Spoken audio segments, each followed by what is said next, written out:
The Hobo and the Fairy by Jack London. He lay on his back. So heavy was his sleep that the stamp of hoofs and cries of the drivers from the bridge that crossed the creek did not rouse him. Wagon after wagon, loaded high with grapes, passed the bridge on the way up the valley to the winery, and the coming of each wagon was like an explosion of sound and commotion in the lazy quiet of the afternoon. But the man was undisturbed.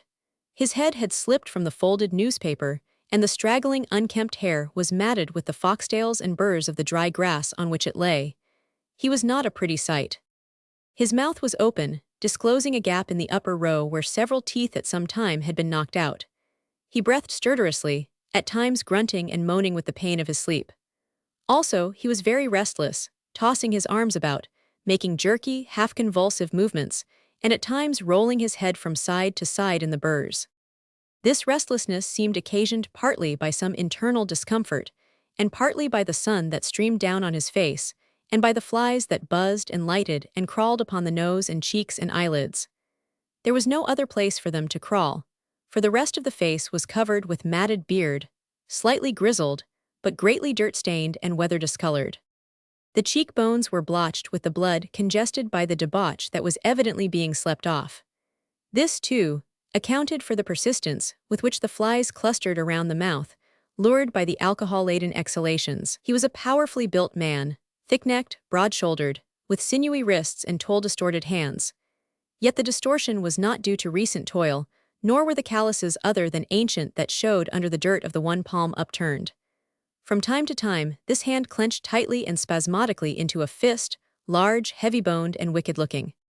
The man lay in the dry grass of a tiny glade that ran down to the tree-fringed bank of the stream.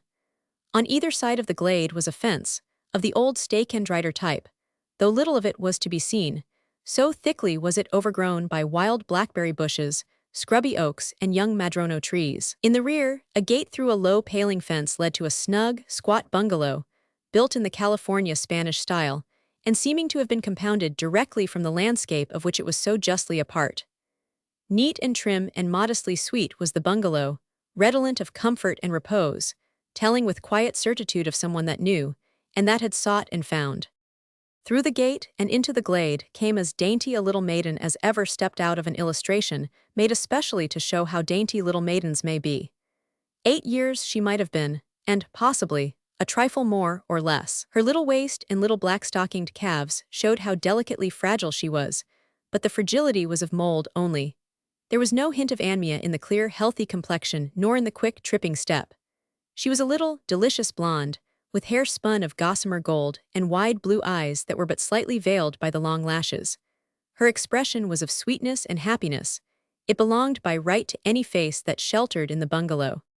She carried a child's parasol, which she was careful not to tear against the scrubby branches and bramble bushes as she sought for wild poppies along the edge of the fence. They were late poppies, a third generation, which had been unable to resist the call of the warm October sun. Having gathered along one fence, she turned to cross to the opposite fence. Midway in the glade she came upon the tramp. Her startle was merely a startle. There was no fear in it. She stood and looked long and curiously at the forbidding spectacle, and was about to turn back when the sleeper moved restlessly and rolled his hand among the burrs. She noted the sun on his face, and the buzzing flies. Her face grew solicitous, and for a moment she debated with herself. Then she tiptoed to his side, interposed the parasol between him and the sun, and brushed away the flies. After a time, for greater ease, she sat down beside him. An hour passed, during which she occasionally shifted the parasol from one tired hand to the other. At first the sleeper had been restless, but shielded from the flies and the sun, his breathing became gentler and his movements ceased. Several times, however, he really frightened her. The first was the worst, coming abruptly and without warning. "Christ, how deep, how deep!" the man murmured from some profound of dream. The parasol was agitated, but the little girl controlled herself and continued her self-appointed ministrations. Another time it was a gritting of teeth, as of some intolerable agony. So terribly did the teeth crunch and grind together that it seemed they must crash into fragments. A little later he suddenly stiffened out. The hands clenched, and the face set with the savage resolution of the dream. The eyelids trembled from the shock of the fantasy, seemed about to open but did not. Instead, the lips muttered, No, by God, no, and once more no, I won't peach. The lips paused, then went on. You might as well tie me up, warden, and cut me to pieces. That's all you can get oute me, blood. That's all any of you uns has ever got oute me in this hole. After this outburst the man slept gently on, while the little girl still held the parasol aloft and looked down with a great wonder at the frowsy, unkempt creature, trying to reconcile it with the little part of life that she knew. To her ears came the cries of men, the stamp of hoofs on the bridge, and the creak and groan of wagons heavy laden. It was a breathless California Indian summer day. Light fleeces of cloud drifted in the azure sky, but to the west heavy cloud banks threatened with rain. A bee droned lazily by. From farther thickets came the calls of quail, and from the fields the songs of meadow larks. And oblivious to it all slept Ross Shanklin, the tramp and outcast, ex-convict 4379, the bitter and unbreakable one who had defied all keepers and survived all brutalities. Texas-born, of the old pioneer stock that was always tough and stubborn, he had been unfortunate. At 17 years of age, he had been apprehended for horse stealing. Also, he had been convicted of stealing 7 horses which he had not stolen, and he had been sentenced to 14 years imprisonment. This was severe under any circumstances, but with him it had been especially severe, because there had been no prior convictions against him. The sentiment of the people who believed him guilty had been that 2 years was adequate punishment for the youth, but the county attorney, paid according to the convictions he secured, had made 7 charges against him and earned 7 fees. Which goes to show that the county attorney valued 12 years of Ross Shanklin's life at less than a few dollars. Young Ross Shanklin had toiled in hell. He had escaped, more than once, and he had been caught and sent back to toil in other and various hells. He had been triced up and lashed till he fainted, had been revived and lashed again. He had been in the dungeon 90 days at a time. He had experienced the torment of the straitjacket.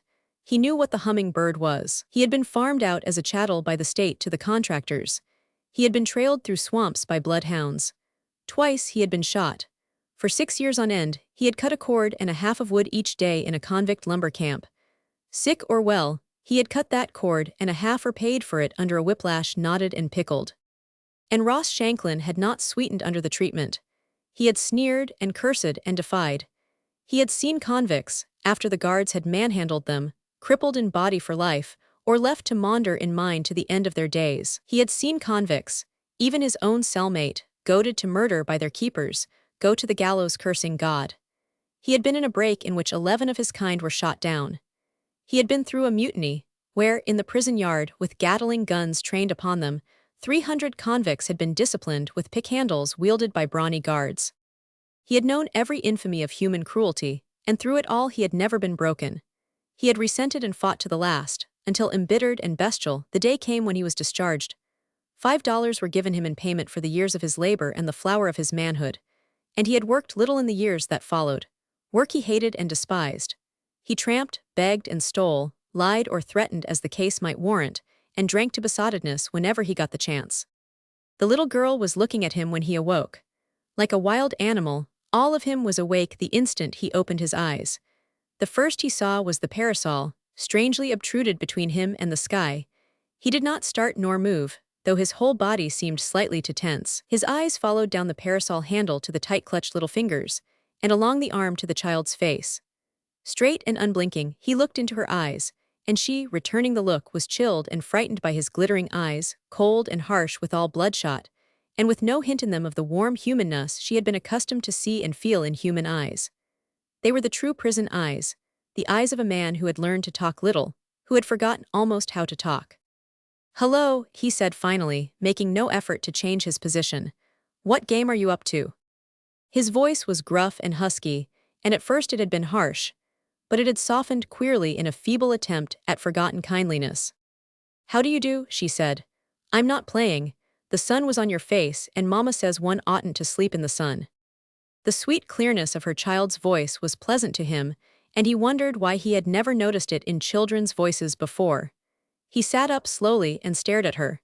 He felt that he ought to say something, but speech with him was a reluctant thing. "I hope you slept well," she said gravely. "I sure did," he answered, never taking his eyes from her, amazed at the fairness and delicacy of her. "How long was you holdin' that contraption up over me?" "Oh," she debated with herself. a long, long time. I thought you would never wake up. And I thought you was a fairy when I first seen you." He felt elated at his contribution to the conversation. "No, not a fairy," she smiled. He thrilled in a strange, numb way at the immaculate whiteness of her small, even teeth. "I was just the Good Samaritan," she added. "I reckon I never heard of that party." He was cudgeling his brains to keep the conversation going. Never having been at close quarters with a child since he was man-grown, he found it difficult. "What a funny man not to know about the Good Samaritan. Don't you remember? A certain man went down to Jericho." "I reckon I've been there," he interrupted. "I knew you were a traveler," she cried, clapping her hands. "Maybe you saw the exact spot." "What spot?" "Why, where he fell among thieves and was left half dead. And then the Good Samaritan went to him, and bound up his wounds, and poured in oil and wine. Was that olive oil, do you think?" He shook his head slowly. "I reckon you got me there. Olive oil is something the Dagos cooks with. I never heard of it for busted heads." She considered his statement for a moment. "Well," she announced, "we use olive oil in our cooking, so we must be Dagos. I never knew what they were before, I thought it was slang." And the Samaritan dumped oil on his head. The tramp muttered reminiscently. "Seems to me I recollect a sky pilot sayin' something about that old gent. D'you know, I've been looking for him off and on all my life and never scared up hide or hair of him. They ain't no more Samaritans." "Wasn't I one?" she asked quickly. He looked at her steadily, with a great curiosity and wonder. Her ear, by a movement exposed to the sun, was transparent. It seemed he could almost see through it. He was amazed at the delicacy of her coloring, at the blue of her eyes, at the dazzle of the sun-touched golden hair. And he was astounded by her fragility. It came to him that she was easily broken. His eye went quickly from his huge, gnarled paw to her tiny hand in which it seemed to him he could almost see the blood circulate. He knew the power in his muscles, and he knew the tricks and turns by which men use their bodies to ill-treat men. In fact, he knew little else, and his mind for the time ran in its customary channel. It was his way of measuring the beautiful strangeness of her. He calculated a grip, and not a strong one, that could grind her little fingers to pulp. He thought of fist blows he had given to men's heads, and received on his own head, and felt that the least of them could shatter hers like an eggshell. He scanned her little shoulders and slim waist, and knew in all certitude that with his 2 hands he could rend her to pieces. "Wasn't I one?" she insisted again. He came back to himself with a shock, or away from himself, as the case happened. He was loth that the conversation should cease. "What?" he answered. "Oh, yes, you bet you was a Samaritan, even if you didn't have no olive oil." He remembered what his mind had been dwelling on and asked, "But ain't you afraid?" She looked at him, uncomprehendingly. Of me," he added lamely. She laughed merrily. "Mama says never to be afraid of anything. She says that if you're good, and you think good of other people, they'll be good, too." "And you was thinkin' good of me when you kept the sun off," he marveled. "But it's hard to think good of bees and nasty crawly things," she confessed. "But there's men that is nasty and crawly things," he argued. "Mama says no, she says there's good in everyone." "I bet you she locks the house up tight at night just the same," he proclaimed triumphantly. "But she doesn't, Mama isn't afraid of anything. That's why she lets me play out here alone when I want. Why, we had a robber once. Mama got right up and found him. And what do you think? He was only a poor hungry man. And she got him plenty to eat from the pantry, and afterward she got him work to do." Ross Shanklin was stunned. The vista shown him of human nature was unthinkable. It had been his lot to live in a world of suspicion and hatred, of evil believing and evil doing. It had been his experience, slouching along village streets at nightfall, to see little children, screaming with fear, run from him to their mothers. He had even seen grown women shrink aside from him as he passed along the sidewalk. He was aroused by the girl clapping her hands as she cried out. "I know what you are, you're an open-air crank, that's why you were sleeping here in the grass." He felt a grim desire to laugh, but repressed it. "And that's what tramps are, open-air cranks," she continued. "I often wondered, Mama believes in the open air, I sleep on the porch at night." "So does she, this is our land, you must have climbed the fence." "Mama lets me when I put on my climbers, they're bloomers, you know, but you ought to be told something. A person doesn't know when they snore because they're asleep. But you do worse than that, you grit your teeth. That's bad. Whenever you are going to sleep you must think to yourself, I won't grit my teeth, I won't grit my teeth, over and over, just like that, and by you'll get out of the habit. All bad things are habits, and so are all good things. And it depends on us what kind our habits are going to be.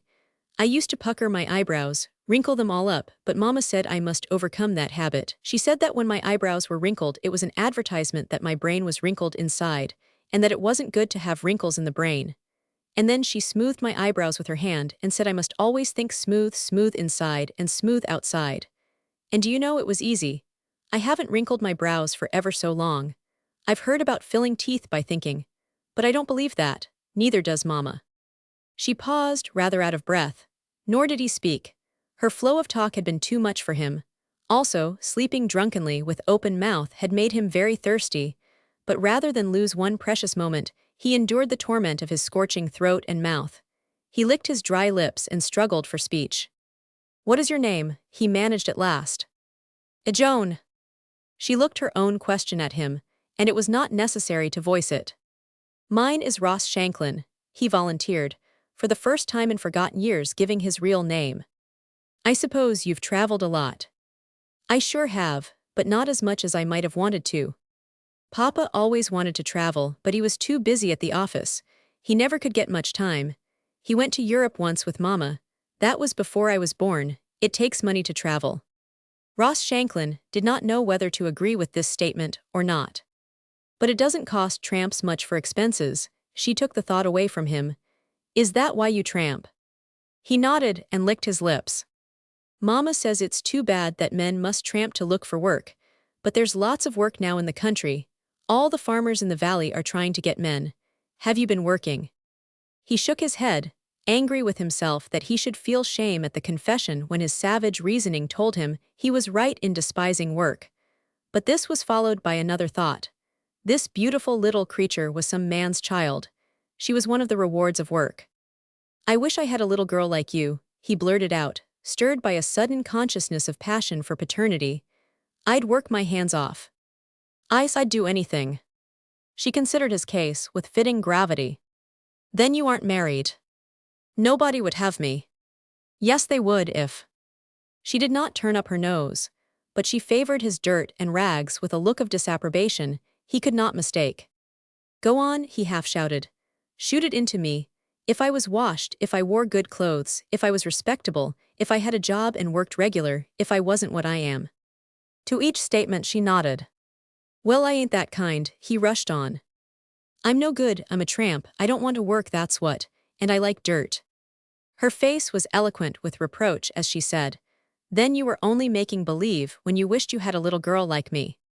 This left him speechless, for he knew, in all the deeps of his newfound passion, that that was just what he did want. With ready tact, noting his discomfort, she sought to change the subject. "What do you think of God?" she asked. "I ain't never met him. What do you think about him?" His reply was evidently angry, and she was frank in her disapproval. "You are very strange," she said. "You get angry so easily. I never saw anybody before that got angry about God or work or being clean." "He never done anything for me," he muttered resentfully. He cast back in quick review of the long years of toil in the convict camps and mines. "And work never done anything for me neither." An embarrassing silence fell. He looked at her, numb and hungry with the stir of the father love, sorry for his ill temper, puzzling his brain for something to say. She was looking off and away at the clouds, and he devoured her with his eyes. He reached out stealthily and rested one grimy hand on the very edge of her little dress. It seemed to him that she was the most wonderful thing in the world. The quail still called from the coverts, and the harvest sound seemed abruptly to become very loud. A great loneliness oppressed him. I'm no good," he murmured huskily and repentantly. But beyond a glance from her blue eyes, she took no notice. The silence was more embarrassing than ever. He felt that he could give the world just to touch with his lips that hem of her dress where his hand rested. But he was afraid of frightening her. He fought to find something to say, licking his parched lips and vainly attempting to articulate something, anything. "This ain't Sonoma Valley," he declared finally. "This is fairyland and you're a fairy. Meb I'm asleep and dreaming. I don't know. You and me don't know how to talk together because, you see, you're a fairy and don't know nothing but good things, and I'm a man from the bad, wicked world." Having achieved this much, He was left gasping for ideas like a stranded fish. "And you're going to tell me about the bad, wicked world," she cried, clapping her hands. "I'm just dying to know." He looked at her, startled, remembering the wreckage of womanhood he had encountered on the sunken ways of life. She was no fairy. She was flesh and blood, and the possibilities of wreckage were in her as they had been in him even when he lay at his mother's breast, and there was in her eagerness to know. "Nope," he said lightly. "This man from the bad, wicked world ain't going to tell you nothing of the kind. He's going to tell you of the good things in that world. He's going to tell you how he loved hosses when he was a shaver, and about the first hoss he straddled and the first hoss he owned. Hosses ain't like men. They're better. They're clean, clean all the way through and back again. And little fairy, I want to tell you one thing, there sure ain't nothing in the world like when you're set a tired hoss at the end of a long day, and when you just speak, and that tired animal lifts under you willing and hustles along. Hosses, they're my long suit, I sure dote on hosses. Yep, I used to be a cowboy once." She clapped her hands in the way that tore so delightfully to his heart, and her eyes were dancing, as she exclaimed, "A Texas cowboy, I always wanted to see one. I heard Papa say once that cowboys are bow-legged. Are you?" "I sure was a Texas cowboy," he answered, "but it was a long time ago. And I'm sure bow-legged. You see, you can't ride much when you're young and soft without getting the legs bent some. Why, I was only a 3-year-old when I begun. He was a 3-year-old, too, fresh broken. I led him up alongside the fence, clumb to the top rail and dropped on. He was a pinto and a real devil at bucking, but I could do anything with him. I reckon he knowed I was only a little shaver. Some hosses knows lots more'n you think." For half an hour Ross Shanklin rambled on with his horse reminiscences, never unconscious for a moment of the supreme joy that was his through the touch of his hand on the hem of her dress. The sun dropped slowly into the cloud bank, the quail called more insistently, and empty wagon after empty wagon rumbled back across the bridge. Then came a woman's voice. "Joan, Joan," it called, "where are you, dear?" The little girl answered, and Ross Shanklin saw a woman, clad in a soft, clinging gown, come through the gate from the bungalow. She was a slender, graceful woman, and to his charmed eyes she seemed rather to float along than walk like ordinary flesh and blood. "What have you been doing all afternoon?" the woman asked as she came up. "Talking, Mama," the little girl replied. "I've had a very interesting time." Ross Shanklin scrambled to his feet and stood watchfully and awkwardly. The little girl took the mother's hand, and she in turn looked at him frankly and pleasantly, with a recognition of his humanness that was a new thing to him. In his mind ran the thought, the woman who ain't afraid. Not a hint was there of the timidity he was accustomed to seeing in women's eyes, and he was quite aware, and never more so, of his bleary-eyed, forbidding appearance. "How do you do?" she greeted him sweetly and naturally. "How do you do, ma'am?" he responded, unpleasantly conscious of the huskiness and rawness of his voice. "And did you have an interesting time, too?" she smiled. "Yes, ma'am, I sure did. I was just telling your little girl about hosses." "He was a cowboy once, Mama," she cried. The mother smiled her acknowledgement to him and looked fondly down at the little girl. The thought that came into Ross Shanklin's mind was the awfulness of the crime if anyone should harm either of the wonderful pair. This was followed by the wish that some terrible danger should threaten, so that he could fight, as he well knew how, with all his strength and life to defend them. "You'll have to come along, dear," the mother said. "It's growing late." She looked at Ross Shanklin hesitantly. "Would you care to have something to eat?" "No, ma'am, thanking you kindly just the same. I ain't hungry." "Then say goodbye, Joan," she counseled. "Goodbye," the little girl held out her hand, and her eyes lighted roguishly. "Goodbye, Mr. Man from the bad, wicked world." To him, the touch of her hand as he pressed it in his was the capstone of the whole adventure. "Goodbye, little fairy," he mumbled. "I reckon I got to be pullin' along." But he did not pull along. He stood staring after his vision until it vanished through the gate. The day seemed suddenly empty. He looked about him irresolutely, then climbed the fence, crossed the bridge, and slouched along the road. He was in a dream. He did not note his feet nor the way they led him. At times he stumbled in the dust-filled ruts. A mile farther on he aroused at the crossroads. Before him stood the saloon. He came to a stop and stared at it, licking his lips.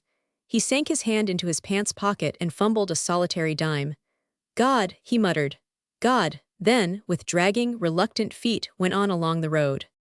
He came to a big farm. He knew it must be big, because of the bigness of the house and the size and number of the barns and outbuildings. On the porch, in shirt sleeves, smoking a cigar, keen-eyed and middle-aged, was the farmer. "What's the chance for a job?" Ross Shanklin asked. The keen eyes scarcely glanced at him. "$1 a day in grub," was the answer. Ross Shanklin swallowed and braced himself. "I'll pick grapes all right or anything. But what's the chance for a steady job? You've got a big ranch here, I know hosses. I was born on one. I can drive, team, ride, plow, brake, do anything that anybody ever done with hosses." The other looked him over with an appraising, incredulous eye. "You don't look it," was the judgment. "I know I don't, give me a chance, that's all, I'll prove it." The farmer considered, casting an anxious glance at the cloud bank into which the sun had sunk. "I'm short a teamster, and I'll give you the chance to make good. Go and get supper with the hands." Ross Shanklin's voice was very husky, and bespoke with an effort. "All right, I'll make good. Where can I get a drink of water and wash up?"